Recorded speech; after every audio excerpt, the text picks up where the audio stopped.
plate of food right now. So I'll try to really keep it short, but still communicate the message. And what I should communicate is the policy priority of government that was embedded in the President's Harambee Prosperity Plan when he came to office.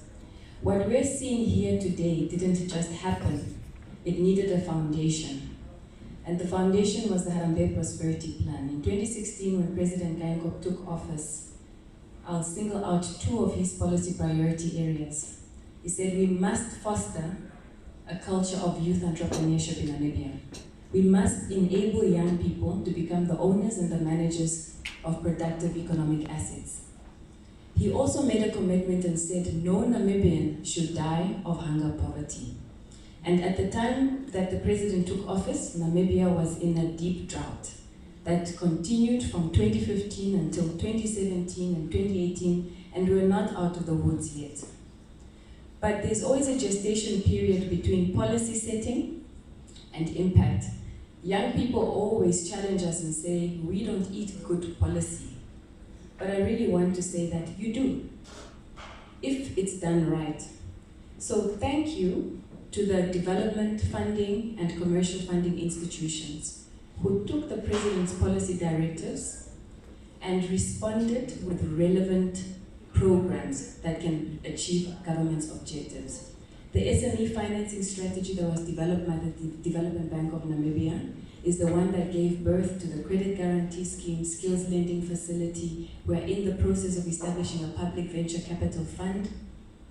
The food bank is part of the strategies to address hunger poverty.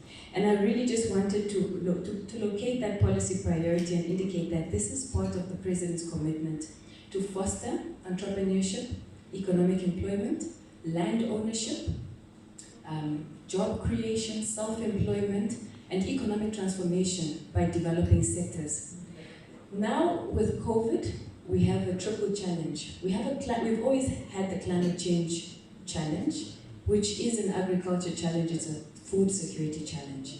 Now we have a public health challenge, which talks to nutrition and health of the people. And we also have an economic challenge that is a job security challenge. It becomes an unemployment challenge. And looking forward with all of these challenges, the President is formulating his economic recovery plan. And we're asking consulting sectors, what is the thing that we need to do in order for us to mitigate the damage to economy, but to livelihoods as well.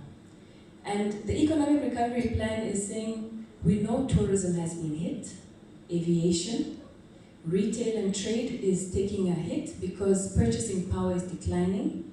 We understand that construction has declined because of declining public spending. So where are the sectors? Agriculture, our biggest employer of young people, it employs 46,000 young people when in good season. But we're going through a drought and we're underperforming in terms of employment numbers. So we are looking at sectors to intensify investment, and agriculture is definitely one of them. So I think what we're seeing here, we're going to need to double that capacity so that we can enable young people to really get invested into the sector, to secure food, to secure nutrition, to create jobs and fight poverty, to own the land and fight wealth inequality, but also just to secure the country for shared and inclusive growth. So I wanted to indicate that young people, my message to you is very short and it's going to be clear, is that we need to invest in this sector. The enabling policy environment is there. The programs and the projects have been created. They are available. Sometimes we get reports from the banks that the uptake is quite low. Maybe it's about access to information. Maybe it's about confidence to approach the markets.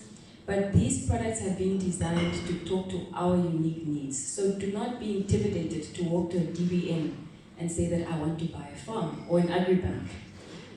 We should be able to approach the institutions now with the information that we have. So here are 5 quick things that I want to give you as the creative ways that we can induce transformation in Namibia's agricultural sector.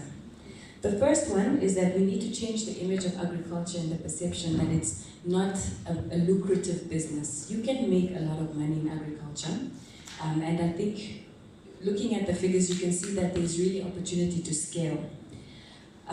The financiers have spoken about the potential of ICT to spearhead transformation and unlock efficiencies. I was going to ask a question, but it has already been answered. I'm glad to see that finances are becoming more innovative and they're also beginning to cover high-tech and ICT products within the value chain.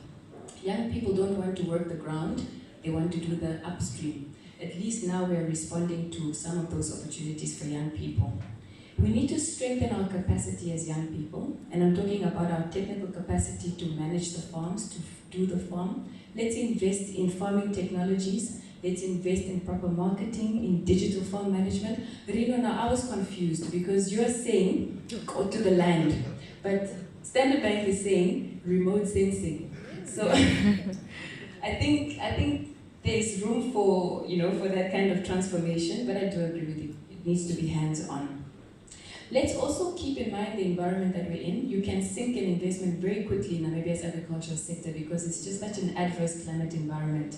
So look into climate resilient, drought resilient seeds and the type of technology that will help you to weather the droughts, because we're not out of the woods yet. And they don't consider the drought when they expect you to service the installment. And that's your problem. So you need to make sure that, this is my fourth point, you are well researched, that you understand the industry, and this is a question I want to put back to the financing institutions. I hope that you also have products for research, because the success of the business is really on how well prepared and informed the business person is, and a lot of us do not have access to the research in order for us to really have strategic plans. Maybe we should consider financing research. Finally, let us embrace intellectual property rights. Let us embrace standards and competitiveness. It's one thing to produce the harvest, but the market is key, and you're competing with other producers. So we want you to have stock that can move easily, and you won't do that if you're not embracing the standards and the competitive environment. I was speaking to a professor at NUST this week, and he was saying there's such a big opportunity because the northern communal farmers have bleached land and they are not getting optimal yield. But Omaheke, Ochodonjupa, cattle country, there's so much manure that can be transported on a truck to the north, or the chicken poultry farms have got so much manure that one young person just needs to get a loan. I saw vehicle asset finance with Standard Bank, move that manure from across the country, and you've got a market. So let's not be ashamed to get our hands dirty, because it's lucrative and that's business. So in closing, this is an economic growth and transformation agenda, but it's also a food security agenda. And food security is about sovereignty. You cannot afford to be on the umbilical cord of another nation. And what we must do is we must foster and pursue that ambition to be food secure. So I want us to adopt the language, not of youth unemployment. I'm not obsessed with the unemployment figures. Let us begin to talk about how many businesses are we going to create in agriculture and how many jobs will they create. So let's talk about business creation and job creation and forget about unemployment. That will be,